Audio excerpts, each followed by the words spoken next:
timing. Right? Every time the countdown goes, the 5, 4, 3, 2, 1, I always have do do do do do do do do do. Do-do-do-do. Yeah, in my head. Yeah, yeah, It's the yeah. final. Yep. And then I get like air drums going, and it's like, yeah, it's the whole thing. I usually refrain from doing that for your sake, but it's a whole show over here. That's funny. You should do it. I would appreciate it no end. Okay, I'm pretty good at air drums. I'm just saying. All right. I'm We can pretty. add that Yeah. to the karaoke. Pretty. Am I gonna get it? Oh, there we go. There goes your fireworks behind you again. Yeah. Um, yeah, I It's feel a like firework. coming at Sorry. you, colors burst. I don't know the words, because I don't listen to radio. They make you go ah ah. Oh God, Anyway, that's lyrical genius right there. They make you go it ah. it really is. Do fireworks make you go ah? They make me go, for fuck's sake, why is that so Mhm. loud? Okay, then she's not feeling fireworks by Katy Perry. I'm not feeling fireworks because I mean, if I'd known that the lyrics to that song were so profound, I would have left room on my music lyric sleeve that I'm having done, and I would have had something like that tattooed on Some fireworks. because my word is that deep and meaningful. They make you go ah. Yeah. I mean, forget Alison What Russell. My is petals are bruised, but I'm still a flower. They make you go ah. yeah, or like she even says like, there's a part in it where she's like I can't remember the exact lyrics, but it's like you fly around like a plastic bag in the air or something like that. So you Well, have like a doesn't plastic bag like floating in the air on your arm. a Tesco carrier bag or something like that. Yeah, exactly. Yeah. Oh my God. Oh dear. Fun times. Yeah. Yeah, Joni Mitchell, she is not a. Yeah. She's not a Joni Mitchell. I think this is why people enjoy listening to us talk. I can only guess, but I'm assuming that this is why people enjoy listening to us talk. I hope I so. like your shirt, by the way. Thank you very much. I like your shirt. Thank you. Both of I our was I shirts was are available. Yeah, they are. We'll put a plug in. They're available on our site, which you can get in our Instagram profile. And I know in our last recording we talked about sending us some design requests, and we actually already had one. I was just telling Melissa somebody requested they liked our directed by Stefania shirt so much that they requested a directed by D Savory shirt with the same kind of ideas. And I think we're gonna do it, right? I think so. I will Yeah. beg and plead with Diane and I'll ask her if she. I mean, luckily she's done most of the hard work, so I think it would just be a case of switching out Danielle's They want name and cameraman Ford Ford. Savory Yeah, instead of yeah, for sure. that makes perfect sense. Yeah. Yeah, that was requested. So and I really appreciate it. They really I've had quite a few people appreciate the little plugs in there, like the 2020 and the 305 and the Jeff Spampanato, and Yeah. it's just yeah. All props So to Diane. That was all Diane. yeah, So mad shout out to Diane. Thank you, we Diane. love you. Appreciate Thank it. you so much. We Yeah. do. Yeah, you brought Thank it you, to life. sis. So Yeah. yeah, Oh, well, we've got a we bit of both a. sighed at the same I know. time. I think it's because we've got such a rough episode in front of us. Yeah, I know. I told Josh, I was like, I don't see this being a long recording, No, it's basically going to because be this is, me speaking really fast, like I do when I'm trying to get through things yeah, inadvertently, and then us just both going. So yeah, that was crap. And yeah, then that was rough. yeah, That was rough. So let's do it. Let's get into it. okay. This was the season B opener, episode 607. We build, then we break. I mean, mostly breaking in this one. Let's be Yes, honest. It yes. was written by, oh no, air date. See, I told you I was going to rush through it. Air date 23rd of February 2023. Written by Xavier Sinnett. He was staff writer for season 4, story editor for season 5, And he gave us the Christmas episode and episode 14, Alone in the Dark, which was the closure of 23 and Andy's assault during season 5. And in season 6, he got promoted to executive story editor.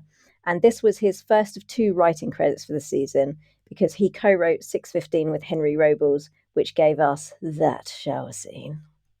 Mm-hmm. The director for this one, you know who it is, Tiffany, because of the smile on my face. Peter Page. Yes, Peter Page. And we should probably move on quite swiftly so that I don't spend an hour talking about Peter Page. But this was obviously a winning combination of Xavier Sinnott and Peter Page, because between them they won a Sentinel Award for this episode and its depiction of systemic racism. Mm-hmm. And rightly so, because it was a banger of an episode. And it was. All of that stuff with young Jamal was extremely upsetting, but extremely, extremely powerful. So hard to watch. That's how good of a depiction they did. Yeah. And it was so hard to watch, but so powerful to watch. Yeah. And mad props to Jaina Lee Ortiz, Barrett Doss, and the Merle Dandridge, because they just destroyed that scene. And the kid that actor who played Jamal. He was absolutely incredible. He was amazing. Incredible. He really was. I don't know the actor's name, but no, I should look him up. He was amazing. Yeah. So yeah, I think we'll be seeing more of him in the future. Oh yeah, for sure. Very talented young man. Yeah. This episode opened with one of their famous montages, and I thought it was an absolute triumph, this montage. I loved it.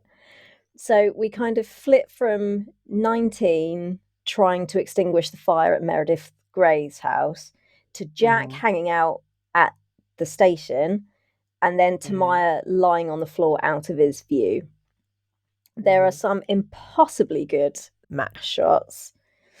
Who directed this one again? Sorry, who was it again? I think it was some guy named Pete, I think. Yeah, Pete. That sounds familiar. Yeah, Pete. Yeah. But there's like a really good one where Jack throws a basketball out of shot, and then there's the match shot of it to the fire, and then like it's like a glove or a rag or something follows the path of the basketball and is caught by one of the firefighters. Then there's another match shot where Jack goes in with a knife to cut his sandwich, and then we cut to the fire and we see a chainsaw cutting into Meredith's roof. Then Vic turns on a hose, and then we cut to Jack hosing off his plate in the sink. It was just crazy good. But also the fact that we were all waiting for Jack to find Maya and he shot the thing in slow motion makes it so much more intense. It's like, hurry up and pick her up off the bloody floor. So yeah, it took so long. Yeah, it was just a really good choice. And the episode opens on Meredith Grey's face, and as the camera pulls out to reveal her whole family, if anyone thought, hey, isn't that tall, handsome man on the left Neil, who collapsed with bird flu in episode 210, Crazy Train? Yes, it is. Yes, it is. Anthony Hill, who was a guest star in that episode, which is the one where Jack and Maya end up getting it on in the shower. Yeah. He went on to play Dr. Winston Ndugu on Grey's Anatomy, who is married to Maggie Pierce, who was Dean's crush, if you recall, and is one of Meredith's sisters and lived in Meredith's house. So that's why he was standing outside of the house as it burned. So Anthony Hill has now played 2 characters on Station 19. So anyone who spotted that, good on you. Good on you, mate. Also, now you're Australian, so you go from Essex to Australia. You are just so multi-talented, Tiffany. Your talents know no bounds. What are you going to do? Was kann ich sagen? Right? What are you going to do? It's just... Also, during the montage, Beckett appears to have completely handed over his captain's duties to Andy at this point, because he is just chilling against the engine while she runs the scene. Yeah, pretty much. And then finally, at the end of the montage, Jack finds Maya, and we close out with him carrying her limp body out of the station. Finally. After he's played some basketball, watched some telly, had a sandwich. Ate a sandwich. Now I want a sandwich. The thing is, though, he picked her turnouts up off the floor. So it's Right. like, I would have thought, oh, why are Maya's turnouts on the floor? I'm just Right. going to go and look for her. But no, he's a boy, so he went and had a sandwich. Now I really want a sandwich, like really bad. I'm thinking about going and making one right now. You don't have time. We have to run through this, and you have to get to church in your Marina shirt. Yep. Proudly. Yeah. So now that we've got through the montage, shall we start with Travis's campaign? Sure. So after the call at Meredith's, the chief catches up with Travis where she tells him that the union guys will be back in the station in the morning to give him a second chance to Hmm. plead his case because he missed the meeting last time. Hmm. Hmm. Travis then catches up with Ben and tells him that he needs friend Ben, not dad Ben, before confessing that he told Eli to leak the Dixon story. Ben is not impressed, telling Travis that dirty politics is not him and that it could spell trouble for the station and Crisis One. And saving Crisis One was Travis's motivation for running in the first place. Right. So Travis says that he'll tell Eli not to do it, however, it may be too late. Yes. Travis then finally gets his meeting with the union and tells him that he's not a politician, he's a firefighter, and although he will try to be on time every time, he may have to save someone from a fire first. And then after the meeting, he apologises to Ben for the leak, but Ben says they're good. He's just glad that Travis got Eli to pull the story. However, Eli did not pull it because Vic gets an alert on her phone that an article has just dropped about Dixon's domestic dispute. That's it in a nutshell, isn't it? Yeah, it is. The only thing I have to say is I liked Travis's speech. I liked that dialogue to Mm, the union. I thought it was good. it was good. Um, Bummer that the story got pulled. What did you think of Ben's reaction when it got pulled to Travis? Did you think it was too much, not enough, appropriate? What did you think? I thought it was a natural reaction, to be honest, Hmm. because it is an absolutely massive stuff up.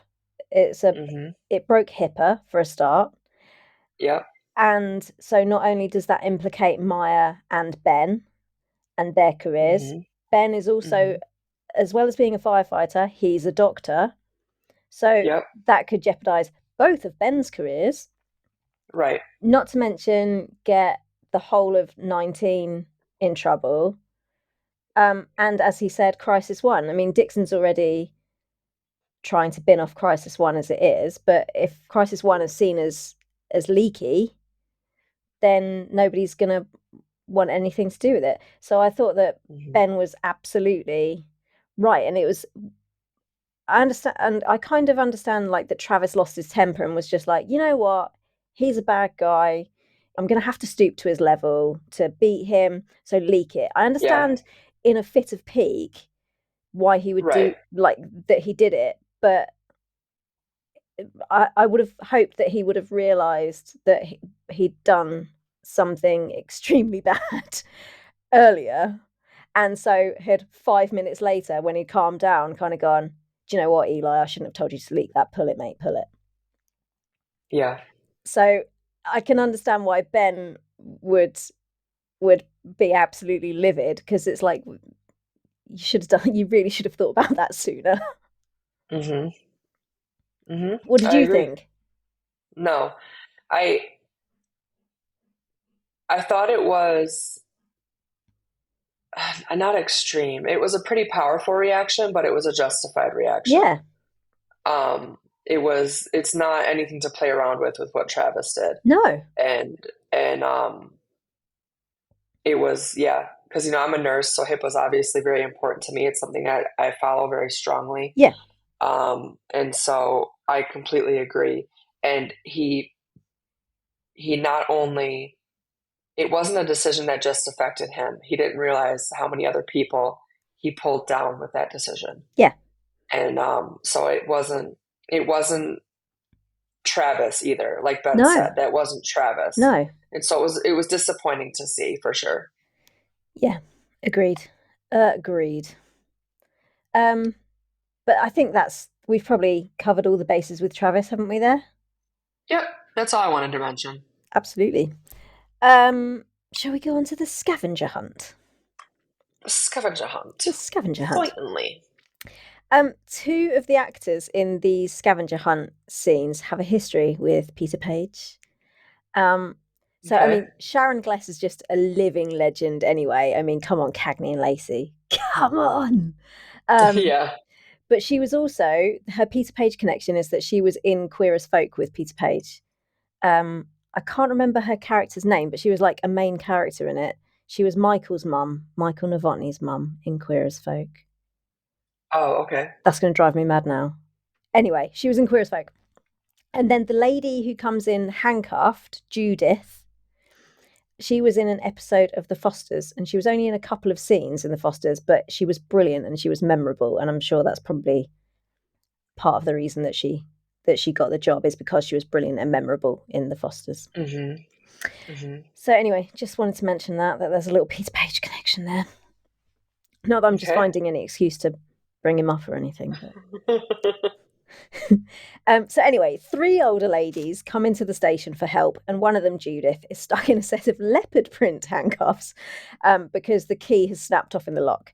And they're doing a firefighter themed scavenger hunt that requires them to complete some challenges replete with photographic evidence, and then the winner of the scavenger hunt gets a cruise.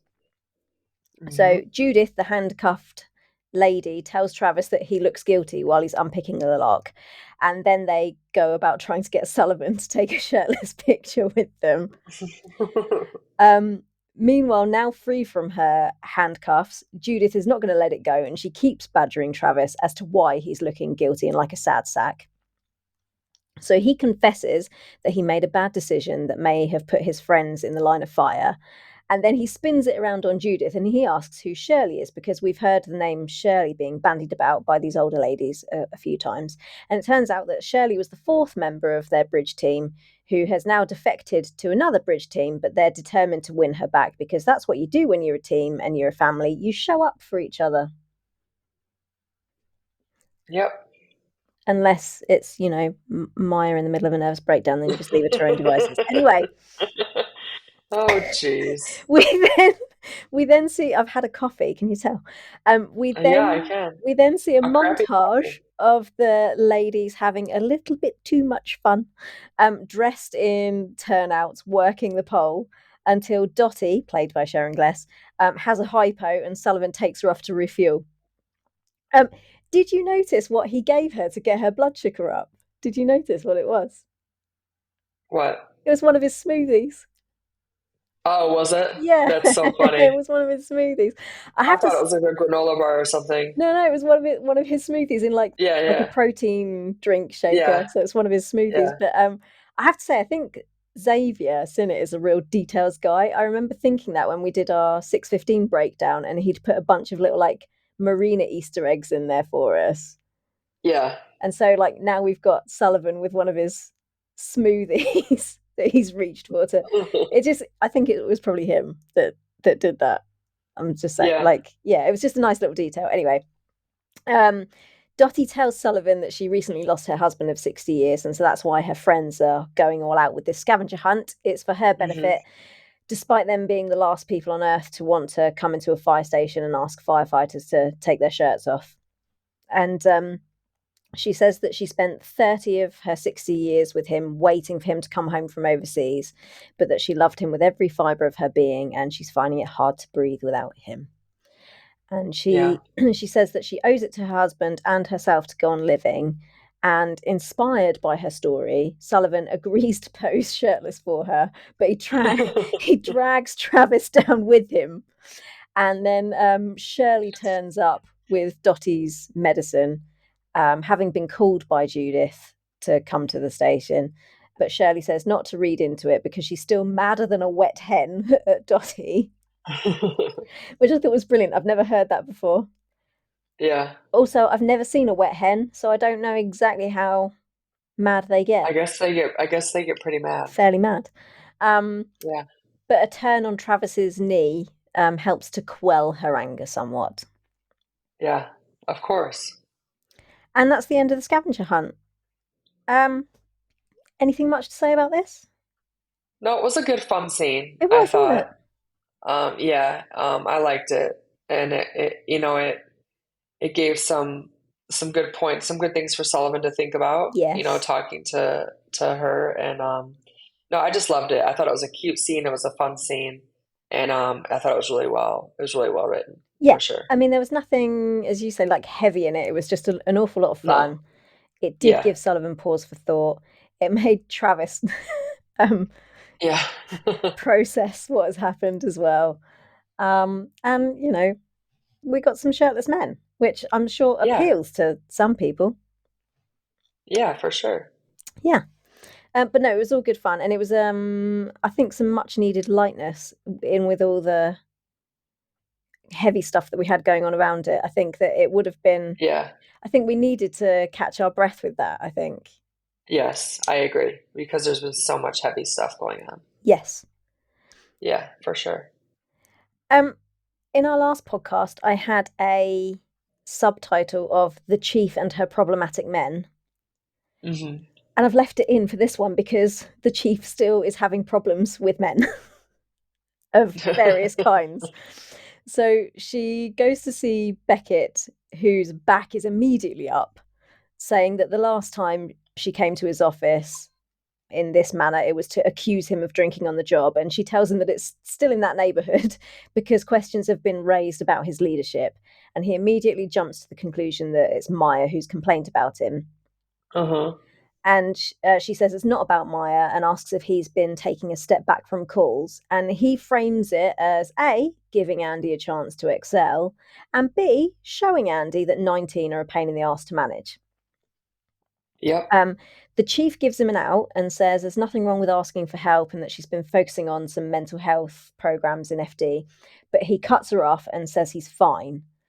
However, he is far from fine because at the end of the episode, he locks his office and closes the blinds before searching for the bottle that Maya gave him that he stashed, pouring Hmm. himself a very large measure and raising a toast to Maya.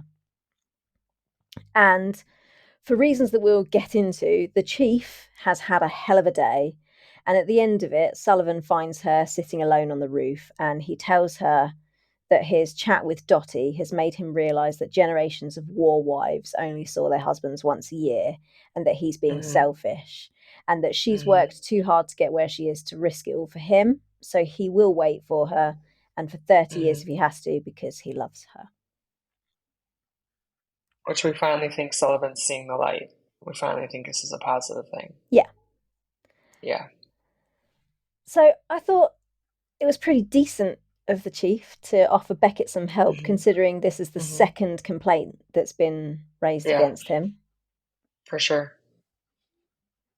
I did too. She could have reacted quite differently and she didn't.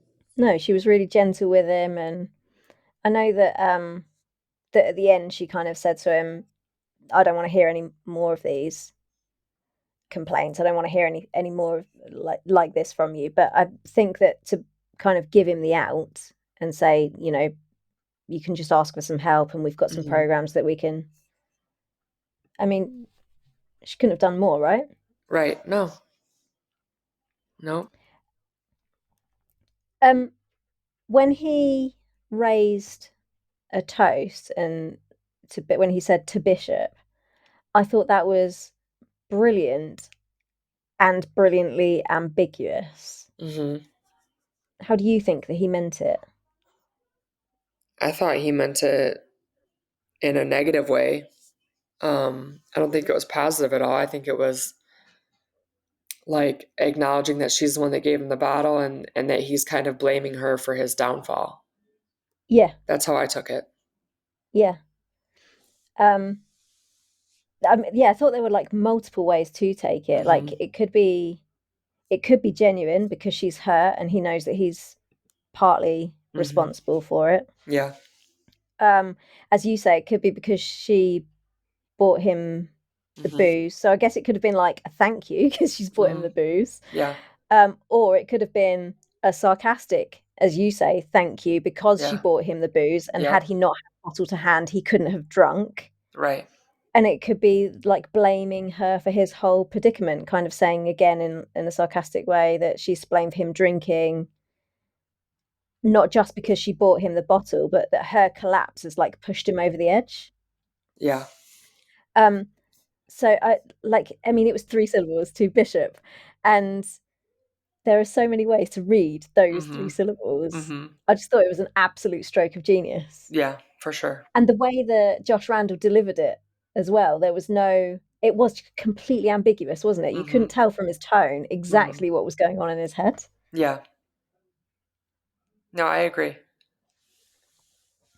Um, Those two words gave a lot of meaning, for sure. yeah, yeah. Yeah. And yeah, as you said about Sullivan, I remember being so happy for Mhm. Chief Ross when he said he'd wait 30 years for her. Yeah, I me was like, too. oh, finally. Yeah, he's seeing the light. He's understanding. He's getting it Yeah. finally. Yeah. But of course, Yeah, I know. we know that it's all that it's all very short-lived. Um, any more to say about the chief and her problematic men? No. Shall we move on to Jamal? Yes, definitely. Okay. So, Andy and Vic have been called in the aid car to an incident with PD where a young man they are trying to arrest is, according to them, being incompliant and needs sedating. Mhm. He's been reported by someone in the neighborhood for suspicious activity, and that suspicious activity is that he dared to leave the house in casual clothing with a backpack whilst being black. Yep. And now he finds himself cuffed with cable ties, with a police officer kneeling on his back, forcing his upper body and head to the ground with his Mhm. arms, Mhm. and another officer holding down his legs whilst a third police officer points a gun at him. Mhm. Vic eventually convinces the officer with a gun to put it down, and Andy tells them that if she's going to administer a sedative, Jamal needs to be off the ground and untied. One of the details here, actually, that I found particularly disturbing is that when the officer that's holding him down by the shoulders releases him, he actually pushes down on Mhm. Jamal to give him leverage to get up. Mhm. Yeah. It, and I didn't Yeah. notice it the first time round, but when I watched it this time, I was just, Yeah. and he actually sort of makes a noise like he's straining to get up, like, oh, and Right. he's put all of his weight Yeah, on through him. this boy's Yeah. body. Yeah, it's bad. It's just so like it's dehumanizing. It's just Yeah, it is. I agree. it's horrendous. But Andy and Vic sit him up. He's crying and he's got a very nasty graze on his face where they've shoved him into the ground. Mhm. And to try and calm his nerves, they get him talking. And he says that he'd been to the store to buy butter because he needed it to bake his mum her favourite cake for her birthday the next day. The cops have already called for further backup, and Andy and Vic can hear the sirens. So Vic goes back to the aid car and calls for her own backup, Mhm. Chief Ross. Done. Done. Dun dun dun. So whilst they, oh, yours sounded a bit like Law and Order. Dun dun. Dun dun. Um, whilst they wait for the chief to turn up, the police officers push Vic to administer the sedative despite Jamal being calm. And Vic says that all he did wrong was to run away, which is human instinct, and that dealing with the police is scary, which prompts one of the officers to say that that's the problem. She thinks they're the enemy. And she says that she thinks that their training needs to be improved so they can get to the root of the problem instead of resorting to violence or resorting to force. But one of them cuts her off and says that they don't have to justify themselves to her. And then who should turn up in one of the two backup police vehicles Mhm. but Dixon? Emphasis on Dick.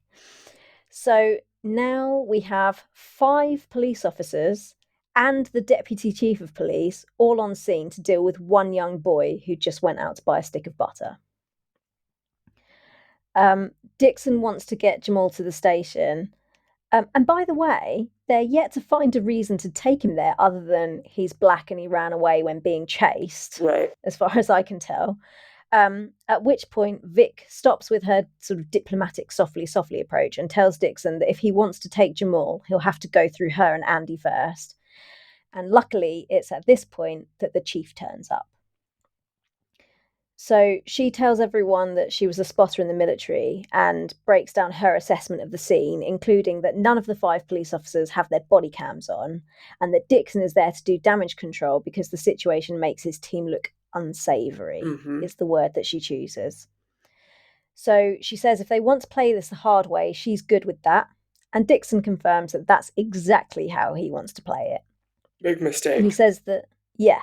And he says that since Jamal no longer requires sedation, FD need to hand the scene back to PD, and he directs his officers to take Jamal in, which causes Jamal to panic again and start to run again and have a panic attack.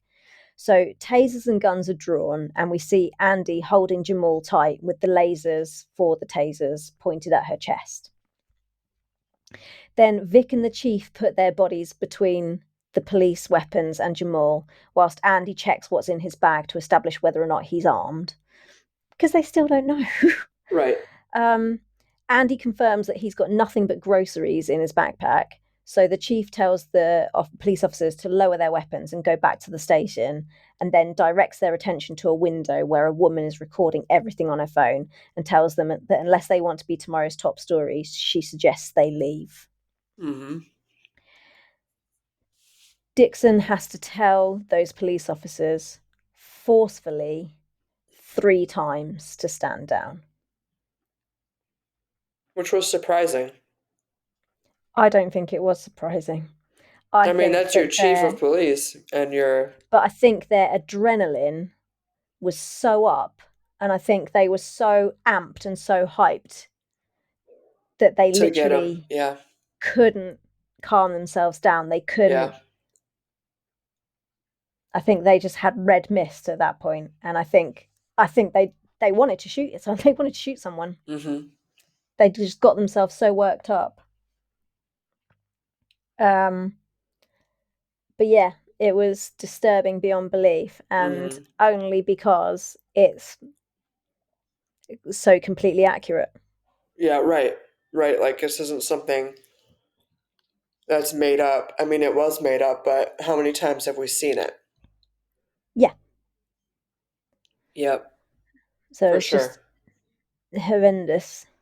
For sure. When that cop says to Vic that she thinks that they're the enemy, do you think he's talking to her as a firefighter or as a black woman?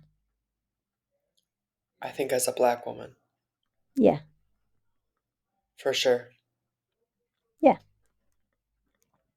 Which is, I mean, one of his colleagues is an African American female yeah. on the scene. So, how are you gonna? There's no respect there at all then. Mm-mm. No. It was just terrible. It was a terrible scene to see. I remember my mom just sobbed after that scene because it was so hard to watch. Yeah, it left me quite shaken. Yeah. Um, and it's so angering. Um, and I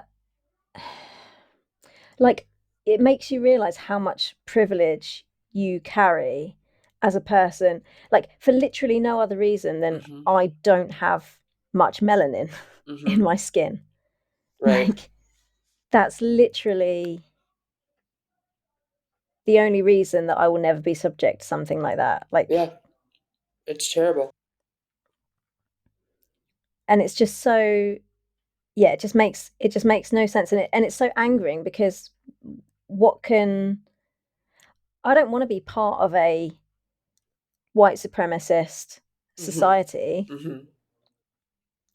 but what we can do about it is so limiting. Right. It's so limited. It's so limited, like what we can do. And when you see things like this, I mean, obviously, I live in a country, thank God, where police officers don't carry guns. Mm-hmm. Um, we have like a section of the police called Mm-hmm. armed police, Mm-hmm. and they only get involved if there's likely to be guns or like a very violent person Okay. in a house that they need to go and break the Mhm. door down to Mhm. or something, then they'll have armed police there. But just Right. like the bobby, your regular bobby on the beat doesn't even carry a taser. Like you have to sign one out, and sort of Okay. and say why you're signing it out to carry a taser. Like the worst they've got is bear spray. Okay. Um, so people of color aren't going to get shot on the daily Mhm. over here, but we still live in a country that is as racist as you do over here. Yeah. I remember reading, it was during the pandemic when Black Lives Matter was really gathering steam, and it became very much a prevalent thing. There were lots of Uh-huh. marches going on over here, and Uh-huh. um, like some statues got dragged down of slave owners and stuff in Yeah. Bristol, and it was really big over here as well. Yeah. And some stuff got changed and shaken up, and thank God. But there was a story online of a black barrister. Obviously, that's my industry. Mhm. And there's a black barrister living in London who is routinely late to court Okay. because he is constantly pulled by the police for absolutely nothing. He's turned up to court with muddy paw prints all over his clothes because police have set their dogs on him, like, Mm. go and search him Mhm. for absolutely no reason. Mhm. And this is a guy that's smartly dressed. He's dressed for court, shiny Mhm. shoes, three-piece suit. Mhm. Not that that should make any difference. I Right. am still a lawyer where I've got a nose ring, tattoos all down one arm, Yeah. and wear a hoodie and ripped jeans 90% of the time. I'm still the Right. same person when I'm dressed in a three-piece suit. Right. So not that that should matter, right? Like Right. whether you're Yeah. wearing, but I'm just saying for the this guy is dressed for court. He got arrested one time. It was Valentine's Day. He'd had a picture made for his partner, had it professionally framed, and Mhm. then realized that he didn't own any tools. So he Mhm. bought a hammer and some nails, and he Mhm. was going to put it up in their house as a surprise for Valentine's Day. They pulled him and searched him for absolutely no reason, and then said, "Oh, you've got a hammer. You've got a concealed weapon." And he said, "I've also got nails and a picture that's just come from the framers, and here's the receipts for it all. I've literally just come from the shops." And they arrested him for carrying a weapon.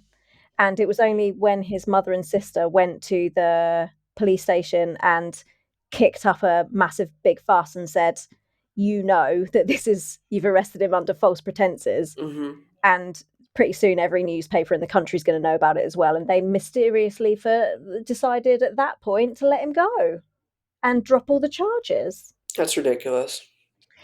So people can't get shot for being black over here, but that doesn't mean that that their lives aren't made incredibly difficult Yeah. because they have more melanin in their skin than me.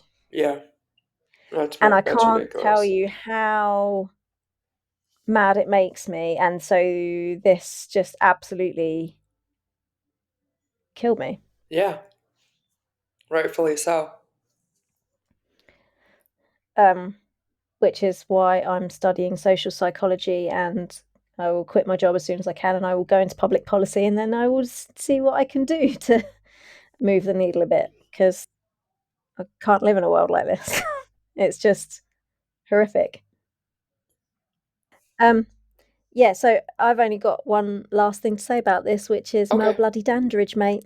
Man, Merle Bloody Dandridge killed this scene. I have to give I Outstanding. have to give props to excuse me, Barrett Doss as well though. Barrett Doss did an Oh yeah, amazing yeah, yeah. job as well. Oh, But Merle she was Dandridge just outstanding. But the way that she was shaking, she when she had her hands did up you notice that and that little shake, that subtle like a shake? tremor in her hands, Yeah, yeah, yeah, yeah, yeah. while the officers were like up in her face, Yeah. but her voice was steady It as can was. be. It was. And it was only the fact that we were so close to her hands that we could see her shaking. Otherwise, Yeah. we would have thought that she was unshakable. Yeah, it was such a subtle thing. Just Yeah, props to Merle, man. Props to yeah. Merle. For sure. Props to Mel. Yeah. Yeah. Anything more to say about Jamal? No, just applaud. Yeah, well done, everybody, because that Yeah, was heartbreaking. fireworks if I can get them to go. No, can't get them this time. But fireworks. Oh, there There we go. they go. Amazing. So, yep. Okay, so we have reached the inevitable moment, which is that we're going to have to talk about Maya. Tiffany's shaking her I head. I have no words. Um, Well, I mean, I'm just thrilled that let's do someone's it. picked her up off the floor finally. Yeah, that's true. Even if that someone is Jack, but we'll get there. So Jack appears to have done the responsible thing because I was a little bit concerned that he'd picked her up off the floor, not really knowing what her injuries were. But it seems like he has done something of the responsible thing because he's called ahead to Grey Sloan before he's taken Maya there because the trauma team come out of Grey Sloan to meet him as he pulls up outside in his pickup and they help him to drag Maya out of the back of the truck. Thank God for the nurse in the trauma room because one of the new residents is in charge and is clueless. So she spoon feeds him what they should be doing and tells him to go and call an attending, recognizing her, Maya that is, as Karina's wife. So then Teddy Altman comes to take over and asks Dr. Clueless to go and page Karina. And Jack says to have Karina find him first because he doesn't want Karina finding Maya like that. And then Maya comes round and immediately asks for Karina. But by the time Karina is out of her emergency C-section that she was performing, Maya has been moved to a room and is compos mentis. And she kind of plays down to Karina what happened, saying that she's just a bit dehydrated.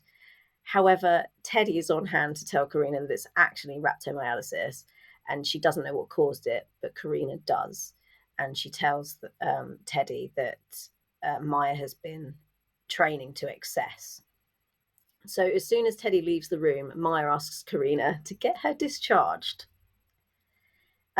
She tries the sweetly, sweetly approach, which doesn't work because Karina says that since she's the person who brags about winning a gold medal on a sprained ankle, her judgment isn't necessarily trustworthy. So when that sweetly, sweetly approach doesn't work, Maya begins to get agitated, saying that she needs to be out helping the team. And she starts to cry, asking Karina to get all of the leads off her.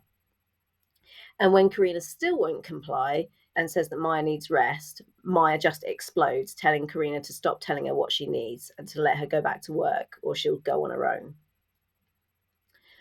Then Karina finds Jack waiting in chairs and he tells Karina that he thought Maya was dead when he found her and that it was like Dean all over again. And he says Maya is his family and he can't lose another person.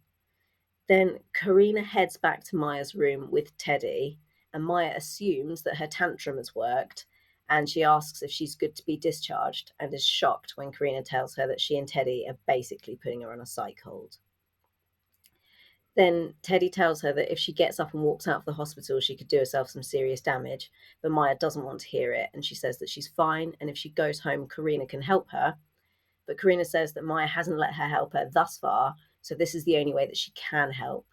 And Maya is so resistant that Karina has to end up telling her that the alternative to Maya staying in the hospital of her own volition is to put her in restraints, which is when Maya truly loses it.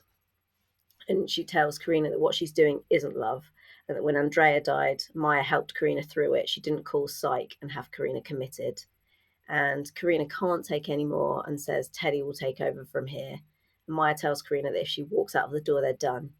And Karina says that she loses Maya either way, but she would rather lose Maya and have her alive, have her be alive.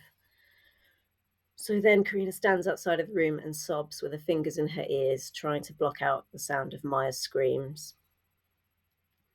Beckett tells 19 at a lineup that Maya is in the hospital, and the chief asks Jack to fill in for her. And then the show closes out with Karina in their bedroom, packing her bags, and Maya lying catatonic in a hospital bed with Andy by her side. Um, what a so painful. Um, so much to say, but then like nothing to say. That makes sense. Yeah, because like, what can you say? It was just as I was, and it was so powerfully done. And I haven't really, I've only watched it twice. I watched it the first time round. Yes, I know. Even Archie's crying, and he's got no feelings. He's a psychopath. Come on then. Hmm. He doesn't want to talk about it. Go on then. That's it. Yeah, and then I watched it obviously to do these notes. So I've only seen it twice, and as I was kind of um recalling it, doing reading my notes from the page, I could actually see everything, like Hmm. see it and hear it, because what they did was so powerful. It kind of gets seared Hmm. into your brain, It, it does. Yeah, it and not does. in a good way. I agree. It really it sat with me um both times after I'd seen it, which it really is just a testament to all of the creatives involved, the writers, the director, and the actors. But it annoyed me. It annoyed me that Jack found her, and they then kind of Yeah, centered Jack because the chief was hanging around at 19 because she went and spoke to she was. Travis. So why couldn't they have written it that the chief found her? Why did it have to be Jack again? Maybe to bring him back into the storyline. I don't know. Yeah, I know. But I just wish there could have been another way. It feels like Jack is always in the middle of their relationship. No, there could have been another way. I agree 100%. And it didn't need to be Jack. That No, is weird. because the chief was there, and Jack is coming back anyway because he already said to Andy that he was going to talk to the chief about getting his job back. So it's a minor whinge, but a whinge that I feel like I Well, have to raise. I feel like Andy should have found her. Yeah, 100%. I feel like Andy should have found yeah. her. It would have been good for it to have been written that way, but I guess in the circumstances where Andy was at Meredith trying to put the fire out and was kind of captaining it because Beckett has decided to abdicate all responsibilities, then that leaves the chief not doing anything and Jack not doing anything. So Hmm. I'm just annoyed that it had to be Jack again, that they have to white Yeah, I agree. white knight it with Jack and make him the hero again. Just irritates I me a lot. agree. And also, the other thing that annoyed me with Jack was him complaining when he was in chairs, and he was complaining to Karina that Maya's his family and he can't lose another person. That was so selfish and insensitive.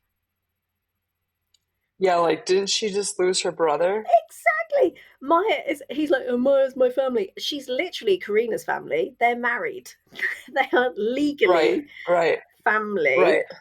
And Maya is her only family. He's got the whole of 19, and he's got this bio family that's trying to connect with him, and he's got Marsha, and so he's got all of these connections.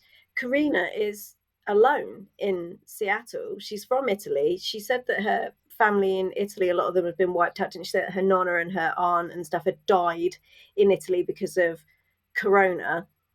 Her mother and brother are dead. She doesn't have a relationship with her father. She's literally got nobody, and he's got all of these people who've been bashing down the door trying to get in for the past Hmm. 6 months. Hmm. Karina's literally got nobody. So why don't you support Karina and unload your own stuff on Andy later? Don't give Karina another person to have to care for. Heck yeah. High five. Boom. That was Jack, you awesome. whiny little toe rag. um, I loved how Karina telling Maya they were putting her on a psych hold was written and delivered. Oh, yeah, that was. Because I didn't think it was Karina talking. It felt very much like it was Dr. DeLuca talking to me. I so for me that scene, I 100% feel that Karina should not have been the one to deliver the information. Dr. Altman should have been the one Yeah. to talk most of the time, and they should have had Karina be a patient's Yeah, like person. family. That she should have been Yeah, the family member, not the yeah. but the way that she delivered it was like she was the doctor It, giving the it information, not was. the family member. Yeah. Yeah, and I didn't like that. I didn't like that because that had to be so heavy on Karina. Yeah. It should have been Dr. Altman.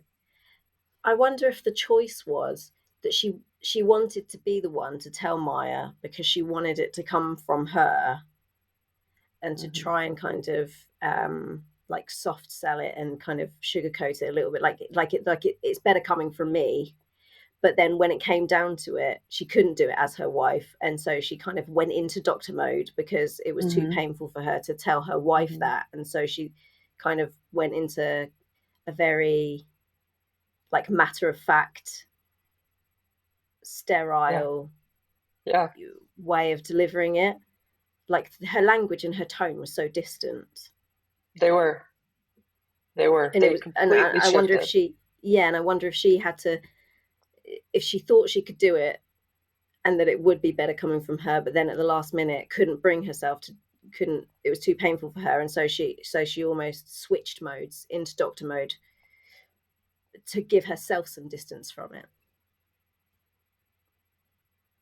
You know, props to Stefani Spampanato. I don't know if you know this, but she said in a podcast that this scene with her standing outside with her ears in her fingers in her ears was the first scene that she shot after her sister passed away. Right. That the whole hospital scene. And I just cannot imagine doing that. So props to her for that. Well, I knew that that episode was filmed. I didn't know like the order in which the scenes were filmed or anything like that, Yeah. and that that was the She first had scene. But said I knew the that episode was being filmed around the time that her sister passed. she said the hospital Um, scene was the first scene that she came back and filmed. Yeah. So yeah, I was just because I'd props actually to written, her. yeah, because what I have got written in my notes is that I kind of can't imagine how it would have felt to say and hear those things about Andrea, Hmm. knowing that situation, because like Danielle Sober, it Uh-huh. was unbelievable, and the way that Maya Hmm. went from like sweet and manipulative to then to like smug, and then kind of ultimately, I mean, kind of evil. I mean, the things that Hmm. she said were like cruel, Hmm. were pointedly cruel. You know that the Hmm. cruelty was the point. Hmm. And the absolute contempt on her face and in her voice when she's throwing that at Karina, Hmm. that she was there for her when her brother died.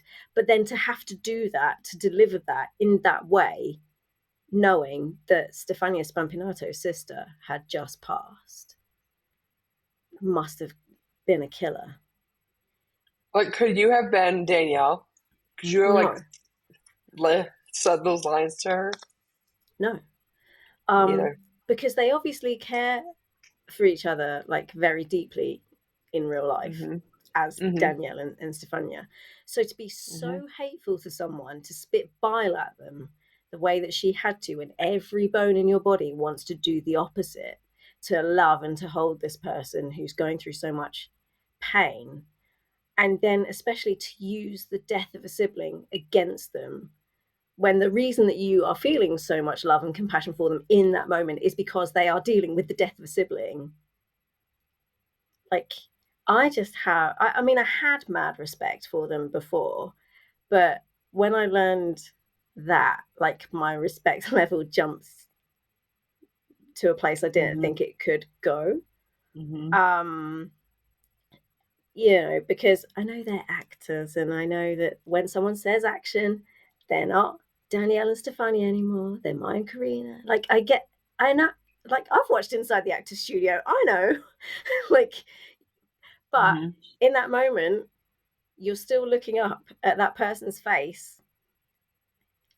The face is the same face, and yeah, I don't know how Danielle got through that. I don't know how Danielle was able to say those Well, things to her and to look at her face and to look at the pain on her face and still do it. And I know that Danielle has said that she has a lot of therapy to get through things, and I think she might have booked herself in for a few extra sessions after that, because that yeah, must have that must have been an absolutely dreadful thing to put herself and to put Stefania through. good point. Bad enough bloody watching it. Yeah, I know. Um, you know, at the end when Andy comes in and she's just laying there, kind of, she does look catatonic. Do you think that she'd had to be sedated, or do you think that she was just emotionally and physically exhausted and she'd kind of just shut down? I think they gave her probably some kind of sedative, Yeah. like a light one, like a Xanax or Ativan or something like that. Just like a, not like a where we knock her out, but we calm her down a little bit. Okay.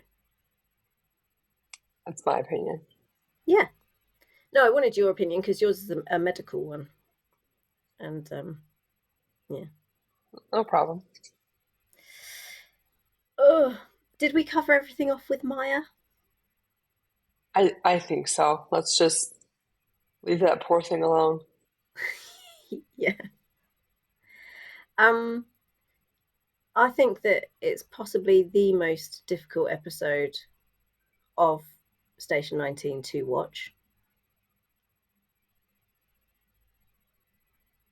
I don't know what you think. Mm-hmm. I agree. Um, which is a shame because it's an absolute masterpiece. It's amazing, and you want to watch it again and again and again and again, but you can't because it just kills you.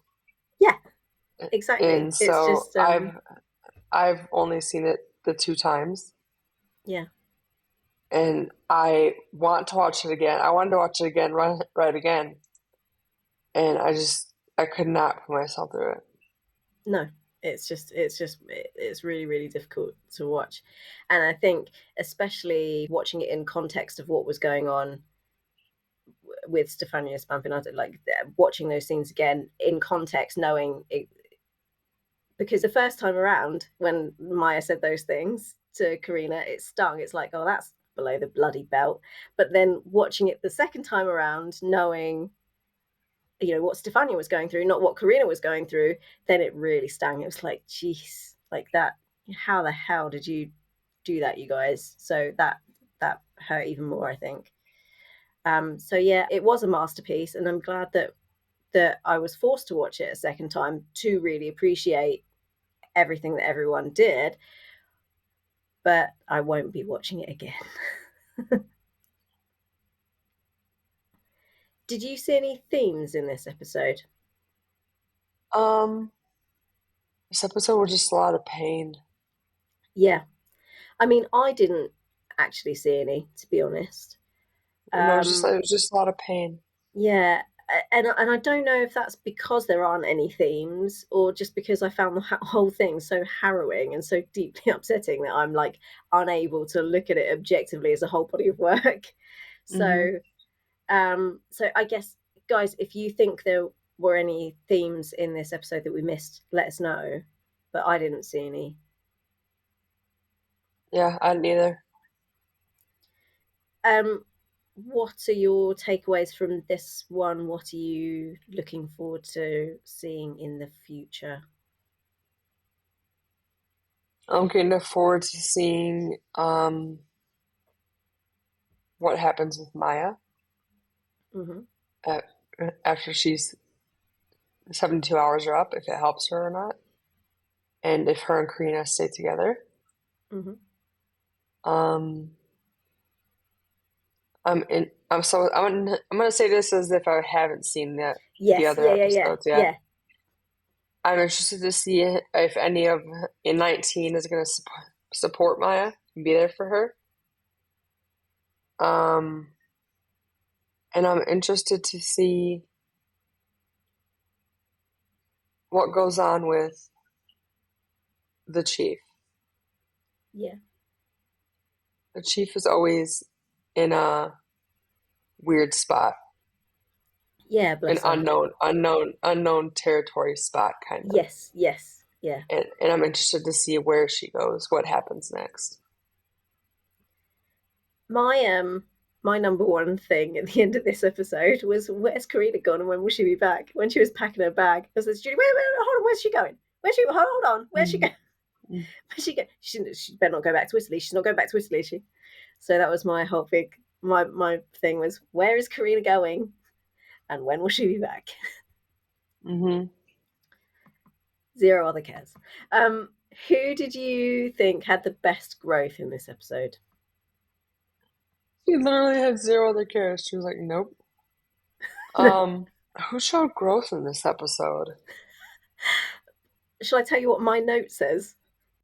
Yeah, yeah. Literally no one. Full stop. No one had a good day. Yeah, I don't think anybody really showed any growth in this episode. No, me neither.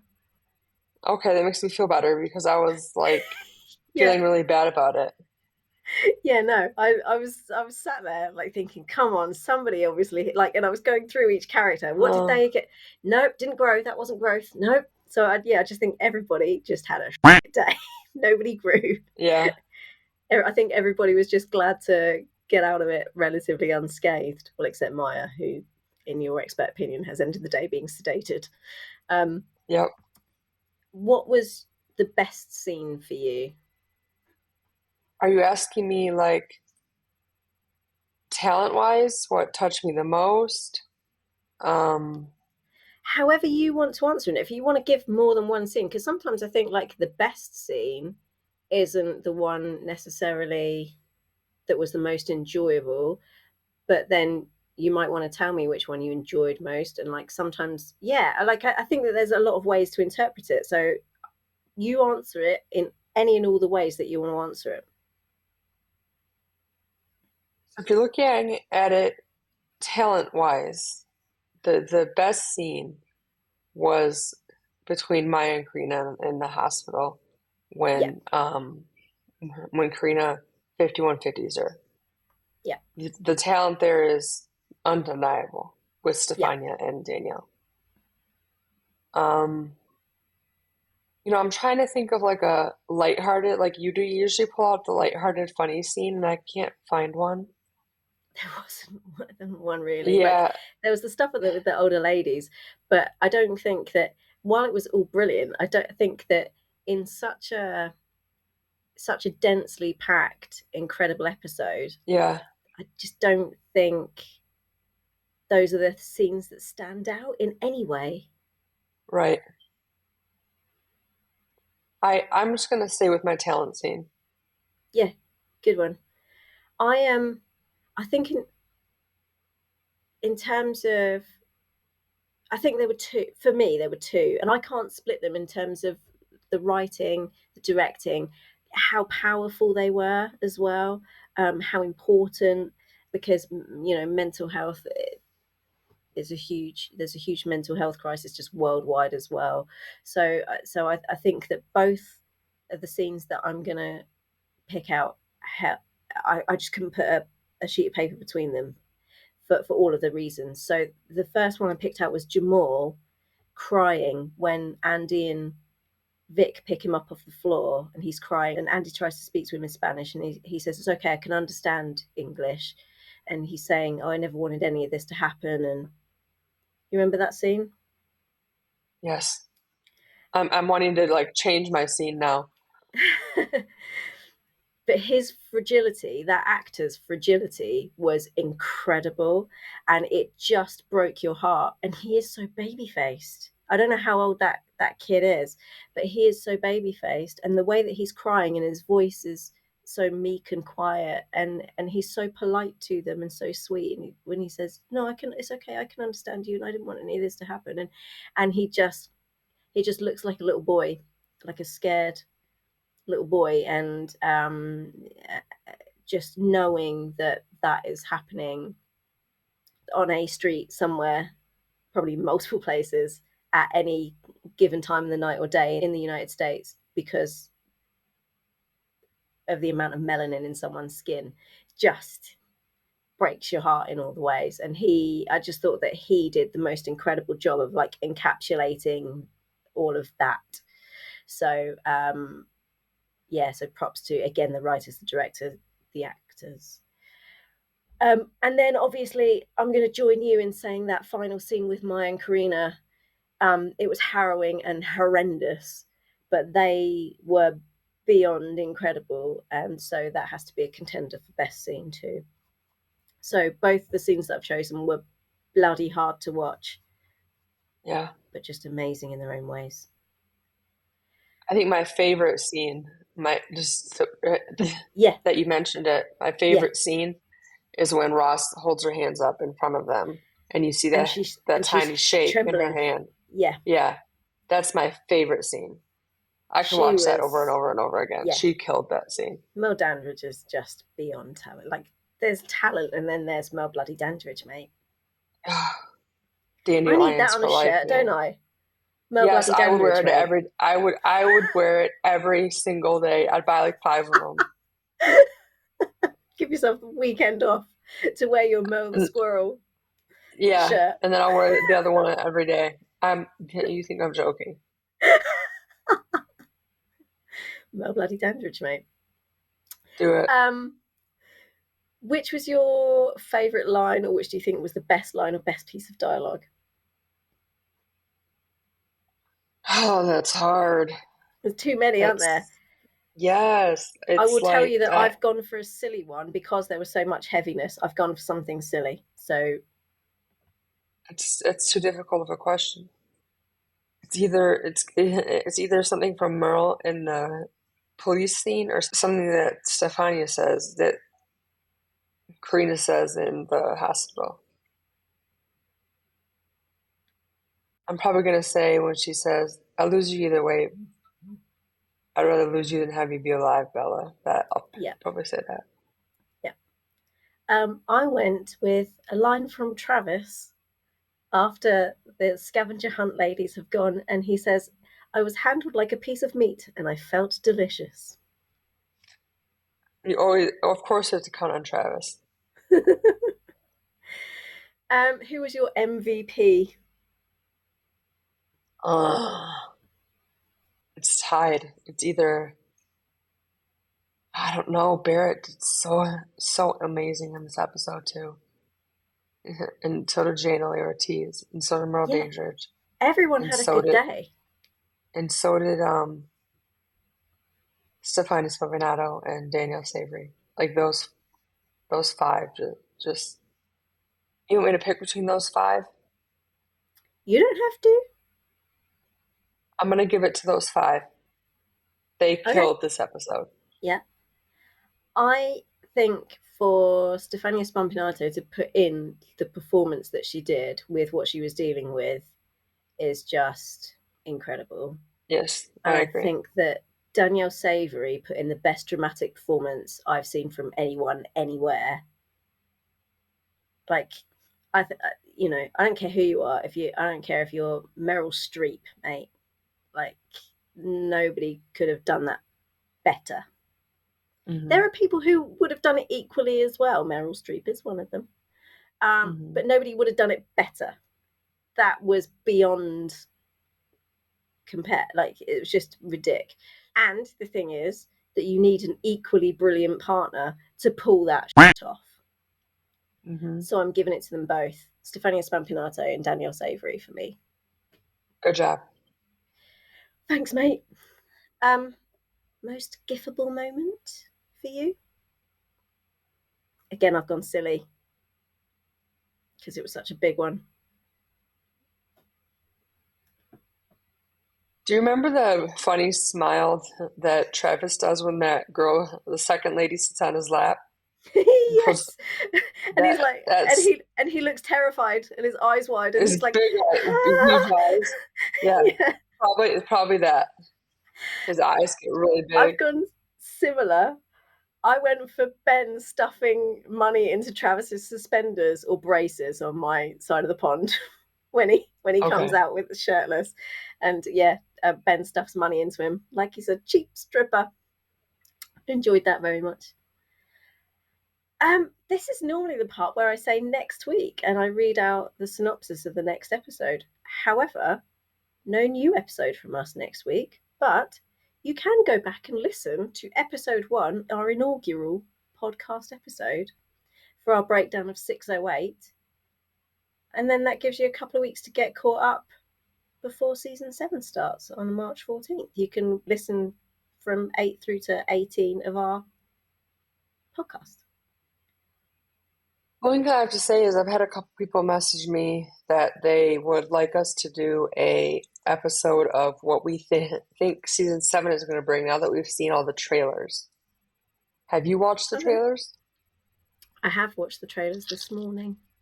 They wanted to see what we think about what's going to happen. I think I saw. I saw Um, like 4 of them in it, the group chat. I've only seen one trailer. I've just seen the official trailer that Station 19 themselves released. Um, so I don't really know. It looks like Andy has a little explosion at what looks like a Pride festival, Pride parade.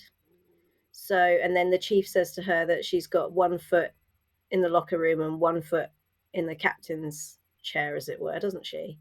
I've only watched it once, so you're probably going to have to help me because it's stupid o'clock in the morning here.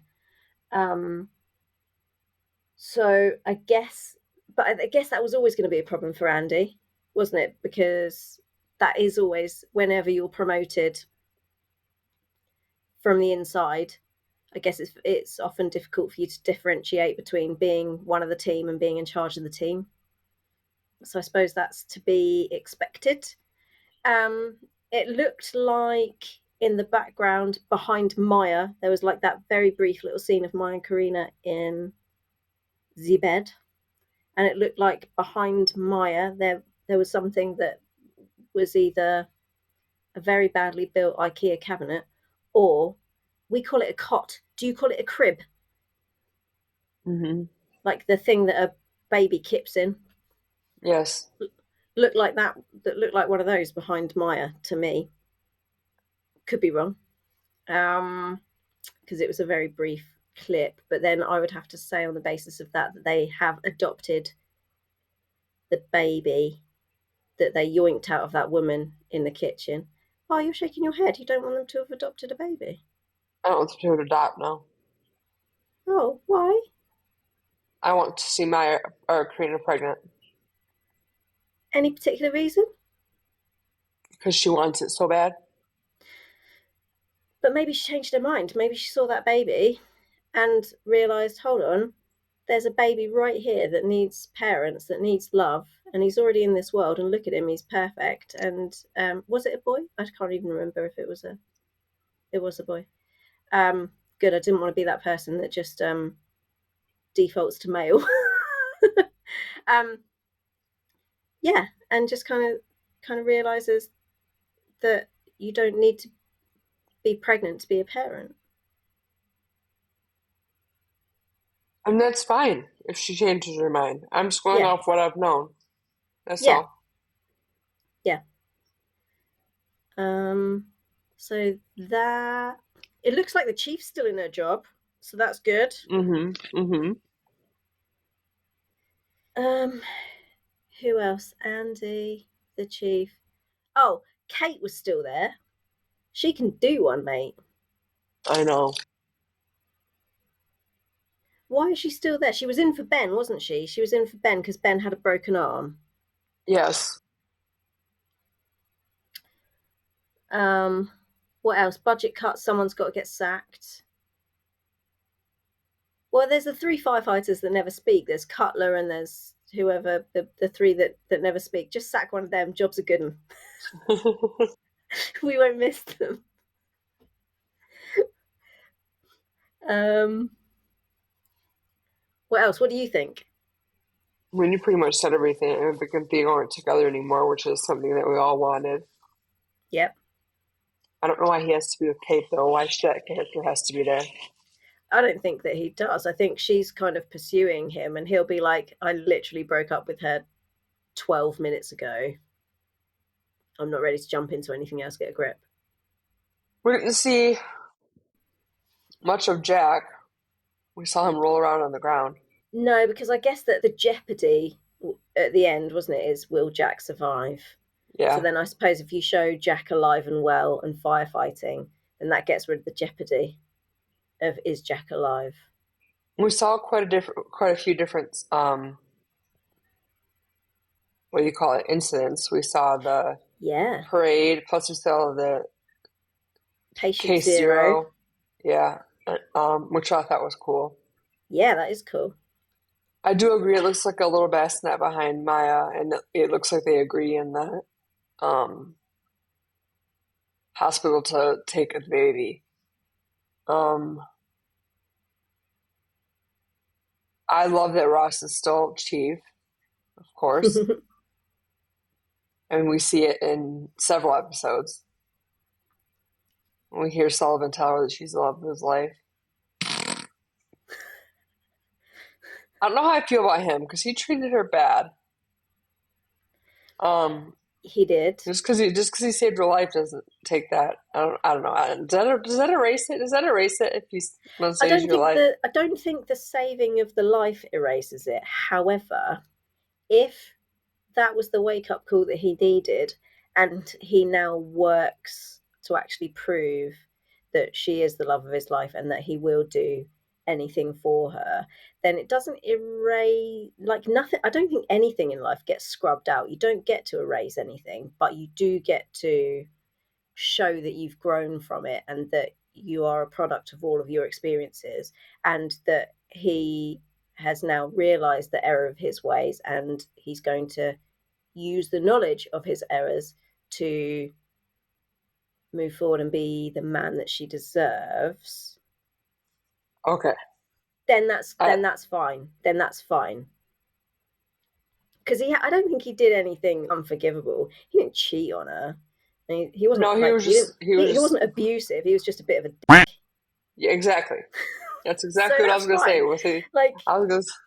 yeah, he has. I don't think he's done anything that he can't walk back, as long as he acknowledges, you know what, I was an absolute arse, and Yeah. here's a list of the ways in which I know that I was an arse, and here is a list of the ways in which I'm going to prove to you that I am no longer said arse, and then make good on it.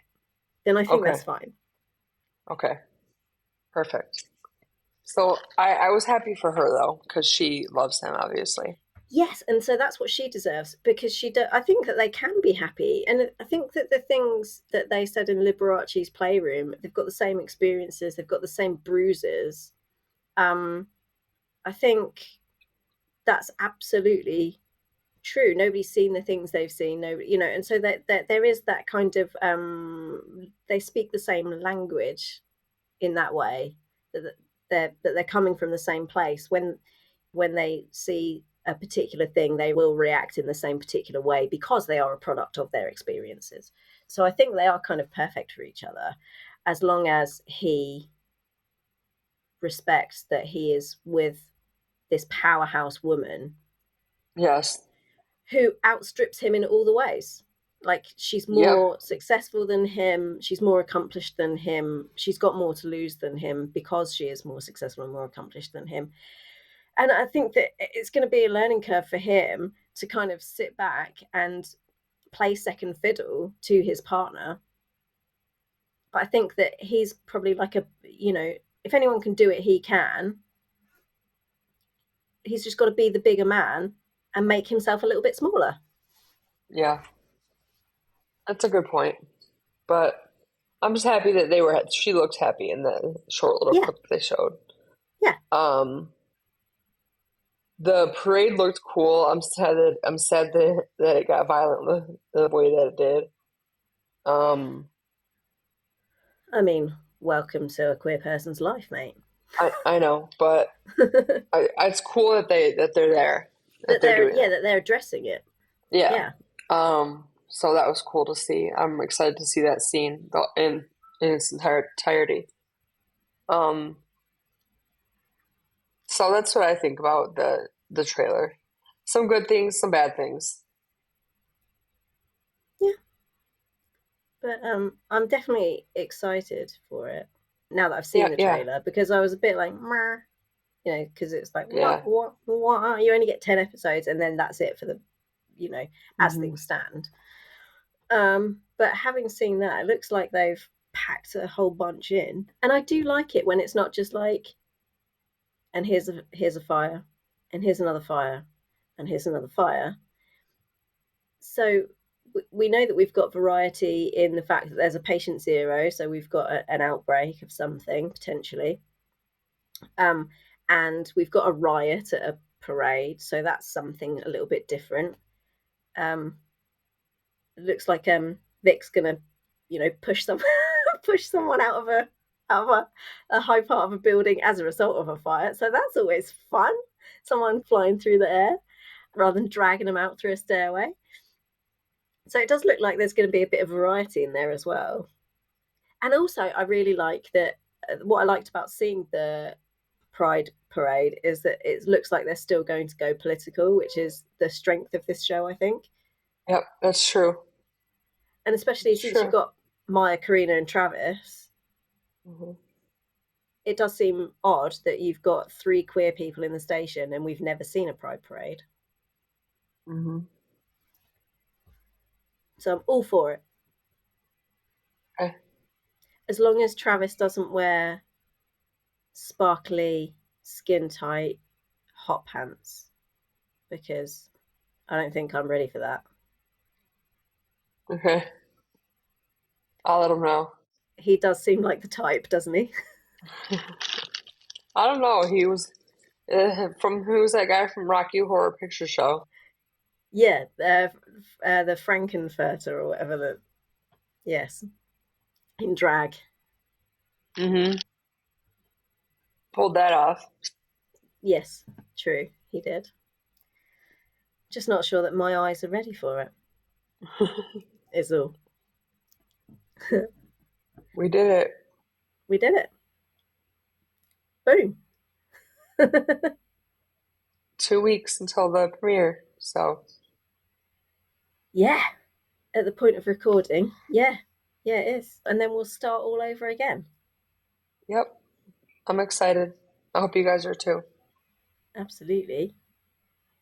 All right. Well, go back to the beginning, guys, and you can. Actually, that would be quite interesting for us to do as an exercise as well, to go back to the beginning Yeah. and listen to how we started and how Yeah. it compares to how we are now. That'd be quite a fun exercise. Yeah. But yeah, so it's all there, 8 to 18. So get your listen in, and then you'll be fully caught up, ready to jump in on March the 14th with season 7, episode 1, This Woman's Work. And we'll see you there. Bye, guys. Great. Thanks. Bye, guys.